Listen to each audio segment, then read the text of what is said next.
మరాఠా రాణి అహల్యాబాయి హోల్కర్ సుపరిపాలనకు ప్రతిరూపంగా నిలిచిందని మహబూబ్ నగర్ పార్లమెంటు సభ్యురాలు డీకే అరుణ తెలిపారు. మహబూబ్ నగర్ జిల్లా కేంద్రంలోని భారతీయ జనతా పార్టీ కార్యాలయంలో ఏర్పాటు చేసిన ఇండోర్ మహారాణి అహల్యాబాయి హోల్కర్ 300వ జయంతి ఉత్సవంలో ఎంపీ పాల్గొన్నారు.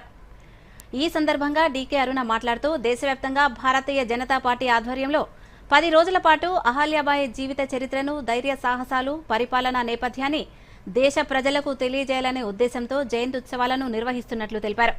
వందల సంవత్సరాల క్రితం నుంచి ఎంతో మంది వీర వనితలు దేశాన్ని, ధర్మాన్ని, సంస్కృతిని కాపాడేందుకు పోరాటం చేశారని తెలిపారు.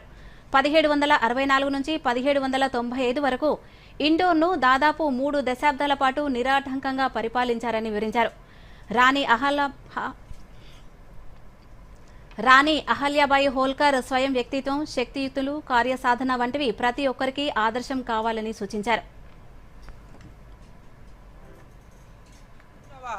జన్మదినం సందర్భంగా భారతీయ జనతా పార్టీ దేశవ్యాప్తంగా కూడా గత 10 రోజుల నుంచి ఆమె యొక్క జీవిత చరిత్రను, ఆమె యొక్క ధైర్య సాహసాలను, ఆమె యొక్క పరిపాలన నేపథ్యాన్ని అందరికీ తెలియజేస్తూ చరిత్రలో ఒక వీర వనిత యొక్క చరిత్రను, ఇలాంటి ఎంతో మంది వీర వనితలు ఈ దేశం కోసం వందల సంవత్సరాల కింద నుంచి ఎంతో మంది మన ధర్మాన్ని, మన సాంప్రదాయాన్ని, మన దేశాన్ని శత్రులతో పోరాటాలు చేసి ఏ విధంగా యుద్ధాలు చేసి ఈ భారతదేశాన్ని కాపాడారో తెలపడానికి, వాళ్ళ ధైర్య సాహసాలను ప్రజలకందరికీ కూడా తెలుపుకునేటటువంటి విధంగా ఆమె 300 సంవత్సరాలు ఆమె జన్మదినం సందర్భంగా పూర్తి చేసుకున్నటువంటి నేపథ్యంలో ఈ కార్యక్రమాలను గత 10 రోజులుగా అన్ని మండల కేంద్రాల్లో నిర్వహిస్తూ